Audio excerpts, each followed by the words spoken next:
الله الرحمن الرحيم. قال فما خطبكم أيها المرسلون؟ قالوا إنا أرسلنا إلى قوم مجرمين لنرسل عليهم حجارة من طين مسومة عند ربك للمسرفين فأخرجنا من كان فيها من المؤمنين فما وجدنا فيها غير بيت من المسلمين وتركنا فيها آية للذين يخافون العذاب الأليم. وفي موسى إذ أرسلناه إلى فرعون بسلطان مبين فتولى بركنه وقال ساحر أو مجنون فأخذناه وجنوده فنبذناهم في اليم وهو مليم. وفي عاد إذ أرسلنا عليهم الريح العقيم ما تذر من شيء أتت عليه إلا جعلته كالرميم. وفي ثمود إذ قيل لهم تمتعوا حتى حين فعتوا عن أمر ربهم فأخذتهم الصاعقة وهم ينظرون. सबील Quran pro app completely free. अब कुरान पढ़ें, सुने, देखें, क्विज खेलें, पुरानी सफर को प्लान करें और ट्रैक करें। वीडियो सेक्शन में कुरानी 30 मिनट्स, हर पारी की तिलावत सिर्फ 30 मिनट में। अभी डाउनलोड करें सबील कुरान प्रो ऐप।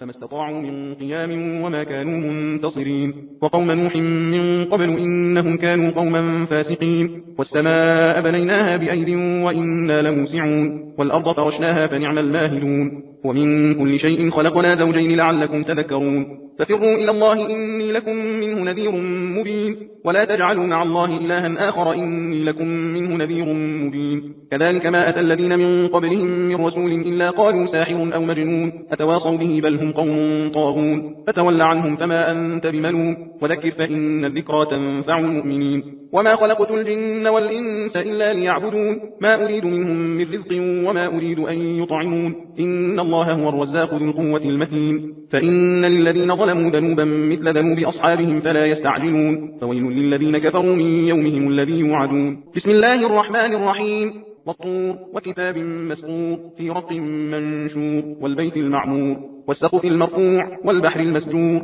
إن عذاب ربك لواقع ما له من دافع يوم تمور السماء مورا وتسير الجبال سيرا فويل يومئذ للمكذبين الذين هم في خوض يلعبون. يوم يدعون إلى نار جهنم دعا هذه النار التي كنتم بها تكذبون. أفسحر هذا أم أنتم لا تبصرون اصلوها فاصبروا أو لا تصبروا سواء عليكم إنما تجزون ما كنتم تعملون. إن المتقين في جنات ونعيم فاكهين بما آتاهم ربهم ووقاهم ربهم عذاب الجحيم. كلوا واشربوا هنيئا بما كنتم تعملون متكئين على سرر مصفوفة وزوجناهم بحور عين. والذين آمنوا واتبعتهم ذريتهم بإيمان ألحقنا بهم ذريتهم وما ألتناهم من عملهم من شيء كل امرئ بما كسب رهين. وأمددناهم بفاكهة ولحم مما يشتهون يتنازعون فيها كأسا لا لغو فيها ولا تأثيم ويطوف عليهم غلمان لهم كأنهم لؤلؤ مكنون. وأقبل بعضهم على بعض يتساءلون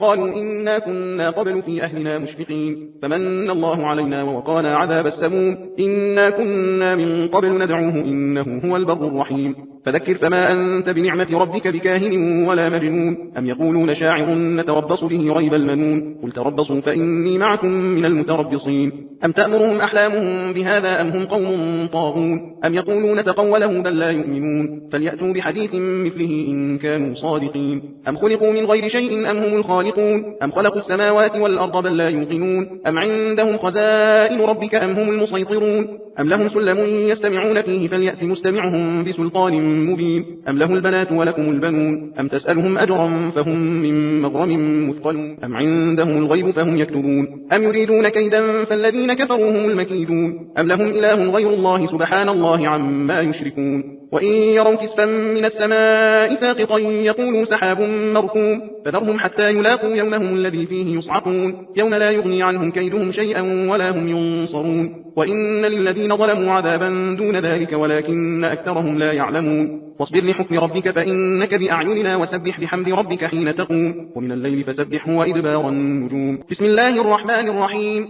والنجم إذا هوى ما ضل صاحبكم وما غوى وما ينطق عن الهوى إن هو إلا وحي يوحى علمه شديد القوى ذو مرة فاستوى وهو بالأفق الأعلى ثم دنا فتدلى فكان قاب قوسين أو أدنى فأوحى إلى عبده ما أوحى ما كذب الفؤاد ما رأى أفتمارونه على ما يرى ولقد رآه نزلة أخرى عند سدرة المنتهى عندها جنة المأوى إذ يغشى السدرة ما يغشى ما زاغ البصر وما طغى لقد رأى من آيات ربه الكبرى أفرأيتم اللات والعزى ومناة الثالثة الأخرى ألكم الذكر وله الأنثى تلك إذا قسمة ضيزى إن هي إلا أسماء سميتموها أنتم وآباؤكم ما أنزل الله بها من سلطان سلطان إن يتبعون إلا الظن وما تهوى الأنفس ولقد جاءهم من ربهم الهدى أم للإنسان ما تمنى فلله الآخرة والأولى وكم من ملك في السماوات لا تغني شفاعتهم شيئا إلا من بعد أن يأذن الله لمن يشاء ويرضى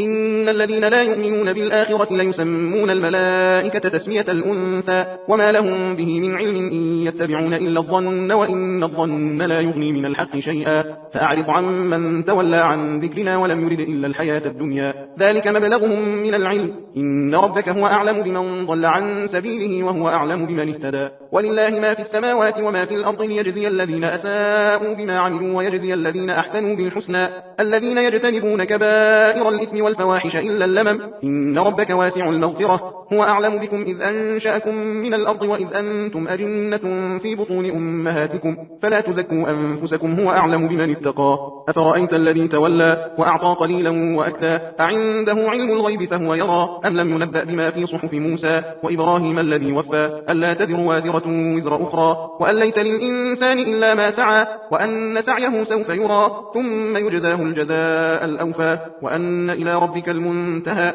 وأنه هو أضحك وأبكى وأنه هو أمات وأحيا وأنه خلق الزوجين الذكر والأنثى من نطفة إذا تمنى وأن عليه النشأة الأخرى وأنه هو أغنى وأقنى وأنه هو رب الشعرى وأنه أهلك عادا الأولى وثمود فما أبقى وقوم نوح من قبل إنهم كانوا هم أظلم وأطغى والمؤتفكة أهوى فغشاها ما غشا فبأي آلاء ربك تتمارى هذا نذير من النذر الأولى أزفت الآزفة सबील Quran pro app completely free. अब कुरान पढ़ें, सुने, देखें, क्विज खेलें, कुरानी सफर को प्लान करें और ट्रैक करें। वीडियो सेक्शन में कुरानी 30 मिनट्स, हर पारी की तिलावत सिर्फ 30 मिनट में। अभी डाउनलोड करें सबील कुरान प्रो ऐप।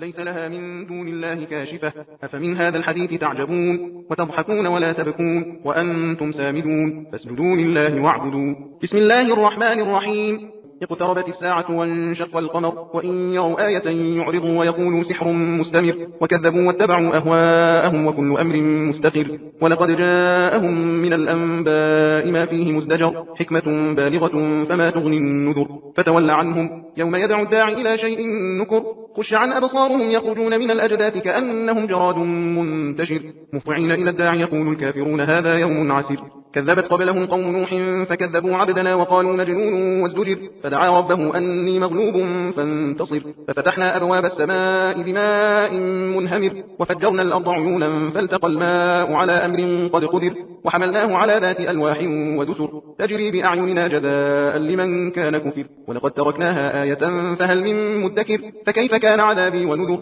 ولقد يسرنا القرآن للذكر فهل من مدكر كذبت عاد فكيف كان عذابي ونذر إنا أرسلنا عليهم ريحا صرصرا في يوم نحس مستمر تنزع الناس كأنهم أعجاز نخل منقعر فكيف كان عذابي ونذر ولقد يسرنا القرآن للذكر فهل من مدكر كذبت ثمود بالنذر فقالوا أبشرا منا واحدا نتبعه إنا إذا لفي ضلال وسعر ألقي الذكر عليه من بيننا بل هو كذاب أشر سيعلمون غدا من الكذاب الأشر إنا مرسل الناقة فتنة لهم فارتقبهم واصطبر ونبئهم أن الماء قسمة بينهم كل شرب محتضر فنادوا صاحبهم فتعاطى فعقر فكيف كان عذابي ونذر إنا أرسلنا عليهم صيحة واحدة فكانوا كهشيم المحتضر ولقد يسرنا القرآن للذكر فهل من مدكر كذبت قوم لوط بالنذر إنا أرسلنا عليهم حاصبا إلا آل لوط نجيناهم بسحر نعمة من عندنا كذلك نجزي من شكر ولقد أنذرهم بطشتنا فتماروا بالنذر ولقد راودوه عن ضيفه فطمسنا أعينهم فذوقوا عذابي ونذر ولقد صبحهم بكرة عذاب مستقر فذوقوا عذابي ونذر ولقد يسرنا القرآن للذكر فهل من مدكر ولقد جاء آل فرعون النذر كذبوا بآياتنا كلها فأخذناهم أخذ عزيز مقتدر أكفاركم خير من أولئكم أم لكم براءة في الزبر أم يقولون نحن جميع منتصر سيهزم الجمع ويولون الدبر بل الساعة موعدهم والساعة أدهى وأمر إن المجرمين في ضلال وسعر يوم يسحبون في النار على وجوههم ذوقوا مس سقر إنا كل شيء خلقناه بقدر وما أمرنا إلا واحدة كلمح بالبصر ولقد أهلكنا أشياعكم فهل من مدكر وكل شيء فعلوه في الزبر وكل صغير وكبير مستقر إن المتقين في جنات ونهر في مقعد صدق عند مليك مقتدر بسم الله الرحمن الرحيم الرحمن علم القرآن خلق الإنسان علمه البيان الشمس والقمر بحسبان والنجم والشجر يسجدان والسماء رفعها ووضع الميزان ألا تطغوا في الميزان وأقيموا الوزن بالقسط ولا تخسروا الميزان والأرض وضعها للأنام فيها فاكهة والنخل ذات الأكمام والحب ذو العصف والريحان فبأي آلاء ربكما تكذبان خلق الإنسان من صلصال كالفخار وخلق الجان من مارج من نار فبأي آلاء ربكما تكذبان رب المشرقين ورب المغربين فبأي آلاء ربكما تكذبان مرج البحرين يلتقيان بينهما برزخ لا يبغيان فبأي آلاء ربكما تكذبان يخرج منهما اللؤلؤ والمرجان فبأي آلاء ربكما تكذبان وله الجوار المنشآت في البحر كالأعلام فبأي آلاء ربكما تكذبان كل من عليها فان ويبقى وجه ربك ذو الجلال والإكرام فبأي آلاء ربكما تكذبان يسأله من في السماوات والأرض كل يوم هو في شأن فبأي آلاء ربكما تكذبان سنفرغ لكم أيها الثقلان فبأي آلاء ربكما تكذبان يا معشر الجن والإنس إن استطعتم أن تنفذوا من أقطار السماوات والأرض فانفذوا لا تنفذون إلا بسلطان فبأي آلاء ربكما تكذبان يرسل عليكما شواظ من نار ونحاس فلا تنتصران فبأي آلاء ربكما تكذبان فإذا انشقت السماء فكانت وردة كالدهان فبأي آلاء ربكما تكذبان فيومئذ لا يسأل عن ذنبه إنس ولا جان فبأي آلاء ربكما تكذبان يعرف المجرمون بسيماهم فيؤخذ بالنواصي والأقدام فبأي آلاء ربكما تكذبان هذه جهنم التي يكذب بها المجرمون يطوفون بينها وبين حميم آن فبأي آلاء ربكما تكذبان ولمن خاف مقام ربه جنتان فبأي آلاء ربكما تكذبان ذواتا أفنان فبأي آلاء ربكما تكذبان فيهما عينان تجريان فبأي آلاء ربكما تكذبان فيهما من كل فاكهة زوجان فبأي آلاء ربكما تكذبان متكئين على فرش بطائنها من استبرق وجنى الجنتين دان فبأي آلاء ربكما تكذبان فيهن قاصرات الطرف لم يطمثهن إنس قبلهم ولا جان فبأي آلاء ربكما تكذبان كأنهن الياقوت والمرجان فبأي آلاء ربكما تكذبان هل جزاء الإحسان إلا الإحسان فبأي آلاء ربكما تكذبان ومن دونهما جنتان فبأي آلاء ربكما تكذبان مدهامتان فبأي آلاء ربكما تكذبان فيهما عينان نضاختان فبأي آلاء ربكما تكذبان فيهما فاكهة ونخل ورمان فبأي آلاء ربكما تكذبان فيهن خيرات حسان فبأي آلاء ربكما تكذبان حور مقصورات في الخيام فبأي آلاء ربكما تكذبان لم يطمثهن إنس قبلهم ولا جان فبأي آلاء ربكما تكذبان متكئين على رفرف خضر وعبقري حسان فبأي آلاء ربكما تكذبان تبارك اسم ربك ذي الجلال والإكرام بسم الله الرحمن الرحيم إذا وقعت الواقعة ليس لوقعتها كاذبة خافضة رافعة إذا رجت الأرض رجا وبست الجبال بسا فكانت هباء منبثا وكنتم أزواجا ثلاثة فأصحاب الميمنة ما أصحاب الميمنة وأصحاب المشأمة ما أصحاب المشأمة والسابقون السابقون أولئك المقربون في جنات النعيم ثلة من الأولين وقليل من الآخرين على سرر موضونة متكئين عليها متقابلين يطوف عليهم ولدان مخلدون في أكواب وأباريق وكأس من معين لا يصدعون عنها ولا ينزفون وفاكهة مما يتخيرون ولحم طير مما يشتهون وحور عين كأمثال اللؤلؤ المكنون جزاء بما كانوا يعملون لا يسمعون فيها لغوا ولا تأثيما إلا قيلا سلاما سلاما وأصحاب اليمين ما أصحاب اليمين في سدر مخضود وطلح منضود وظل ممدود وماء مسكوب وفاكهة كثيرة لا مقطوعة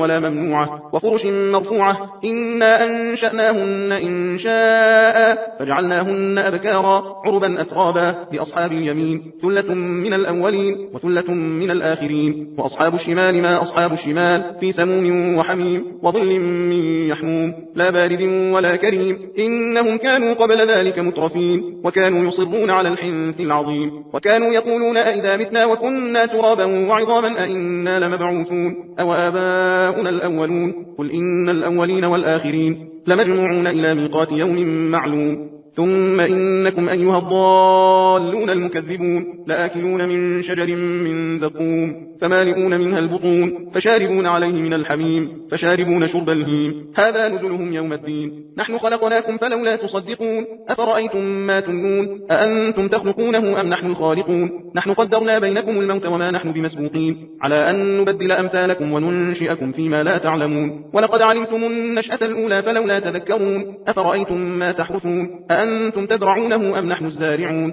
لو نشاء لجعلناه حطاما فظلتم تفكهون إنا لمغرمون بل نحن محرومون أفرأيتم الماء الذي تشربون أأنتم أنزلتموه من المزن أم نحن المنزلون لو نشاء جعلناه أجاجا فلولا تشكرون أفرأيتم النار التي تورون أأنتم أنشأتم شجرتها أم نحن المنشئون نحن جعلناها تذكرة ومتاعا للمقوين فسبح باسم ربك العظيم فلا أقسم بمواقع النجوم وإنه لقسم لو تعلمون عظيم إنه لقرآن كريم في كتاب مكنون لا يمسه إلا المطهرون تنزيل من رب العالمين أفبهذا الحديث أنتم مدهنون وتجعلون رزقكم أنكم تكذبون فلولا إذا بلغت الحلقوم وأنتم حينئذ تنظرون ونحن أقرب إليه منكم ولكن لا تبصرون فلولا إن كنتم غير مدينين ترجعونها إن كنتم صادقين فأما إن كان من المقربين فروح وريحان وجنة نعيم وأما إن كان من أصحاب اليمين فسلام لك من أصحاب اليمين وأما إن كان من المكذبين الضالين فنزل من حميم وتصلية جحيم إن هذا لهو حق اليقين فسبح باسم ربك العظيم بسم الله الرحمن الرحيم سبح لله ما في السماوات والأرض وهو العزيز الحكيم له ملك السماوات والأرض يحيي ويميت وهو على كل شيء قدير هو الأول والآخر والظاهر والباطن وهو بكل شيء عليم هو الذي خلق السماوات والأرض في 6 أيام ثم استوى على العرش يعلم ما يلج في الأرض وما يخرج منها وما ينزل من السماء وما يعرج فيها وهو معكم أينما كنتم والله بما تعملون بصير له ملك السماوات والأرض وإلى الله ترجع الأمور يولج الليل في النهار ويولج النهار في الليل وهو عليم بذات الصدور آمنوا بالله ورسوله وأنفقوا مما جعلكم مستخلفين فيه فالذين آمنوا منكم وأنفقوا لهم أجر كبير وما لكم لا تؤمنون بالله والرسول يدعوكم لتؤمنوا بربكم وقد أخذ ميثاقكم إن كنتم مؤمنين هو الذي ينزل على عبده آيات بينات ليخرجكم من الظلمات إلى النور وإن الله بكم لرؤوف رحيم وما لكم ألا تنفقوا في سبيل الله ولله ميراث السماوات والأرض لا يستوي منكم من أنفق من قبل الفتح وقاتل أولئك أعظم درجة من الذين أنفقوا من بعد وقاتلوا وكلا وعد الله الحسنى والله بما تعملون خبير من ذا الذي يقرض الله قرضا حسنا فيضاعفه له وله أجر كريم يوم ترى المؤمنين والمؤمنات يسعى نورهم بين أيديهم وبأيمانهم بشراكم اليوم جنات تجري من تحتها الأنهار خالدين فيها ذلك هو الفوز العظيم يوم يقول المنافقون والمنافقات للذين آمنوا انظرونا نقتبس من نوركم قيل ارجعوا وراءكم فالتمسوا نورا فضرب بينهم بسور له باب باطنه فيه الرحمة وظاهره من قبله العذاب ينادونهم ألم نكن معكم قالوا بلى ولكنكم فتنتم أنفسكم وتربصتم وارتبتم وغرتكم الأماني حتى جاء أمر الله وغركم بالله الغرور فاليوم لا يؤخذ منكم فدية ولا من الذين كفروا مأواكم النار هي مولاكم وبئس المصير ألم يأن للذين آمنوا أن تخشع قلوبهم لذكر الله وما نزل من الحق ولا يكونوا كالذين أوتوا الكتاب من قبل فطال عليهم الأمد فقست قلوبهم وكثير منهم فاسقون اعلموا أن الله يحيي الأرض بعد موتها قد بينا لكم الآيات لعلكم تعقلون إن المصدقين والمصدقات وأقرضوا الله قرضا حسنا يضاعف لهم ولهم أجر كريم والذين آمنوا بالله ورسله أولئك هم الصديقون والشهداء عند ربهم لهم أجرهم ونورهم والذين كفروا وكذبوا بآياتنا أولئك أصحاب الجحيم اعلموا أنما الحياة الدنيا لعب ولهو وزينة وتفاخر بينكم وتكاثر في الأموال والأولاد كمثل غيث أعجب الكفار نباته ثم يهيج فتراه مصفرا ثم يكون حطاما وفي الآخرة عذاب شديد ومغفرة من الله ورضوان وما الحياة الدنيا إلا متاع الغرور سابقوا إلى مغفرة من ربكم وجنة عرضها كعرض السماء والأرض أعدت للذين آمنوا بالله ورسله ذلك فضل الله يؤتيه من يشاء والله ذو الفضل العظيم ما أصاب من مصيبة في الأرض ولا في أنفسكم إلا في كتاب من قبل أن نبرأها إن ذلك على الله يسير لكي لا تأسوا على ما فاتكم ولا تفرحوا بما آتاكم والله لا يحب كل مختال فخور الذين يبخلون ويأمرون الناس بالبخل ومن يتول فإن الله هو الغني الحميد. لقد أرسلنا رسلنا بالبينات وأنزلنا معهم الكتاب والميزان ليقوم الناس بالقسط وأنزلنا الحديد فيه بأس شديد ومنافع للناس وليعلم الله من ينصره ورسله بالغيب إن الله قوي عزيز. ولقد أرسلنا نوحا وإبراهيم وجعلنا في ذريتهما النبوة والكتاب فمنهم مهتد وكثير منهم فاسقون. ثم قفينا على آثارهم برسلنا وقفينا بعيسى بن مريم وآتيناه الإنجيل وجعلنا في قلوب الذين اتبعوه رأفة ورحمة ورهبانية ابتدعوها ما كتبناها عليهم إلا ابتغاء رضوان الله فما رعوها حق رعايتها فآتينا الذين آمنوا منهم أجرهم وكثير منهم فاسقون. يا أيها الذين آمنوا اتقوا الله وآمنوا برسوله يؤتكم كفلين من رحمته ويجعل لكم نورا تمشون به ويغفر لكم والله غفور رحيم. لئلا يعلم أهل الكتاب ألا يقدرون على شيء من فضل الله وأن الفضل بيد الله يؤتيه من يشاء والله ذو الفضل العظيم.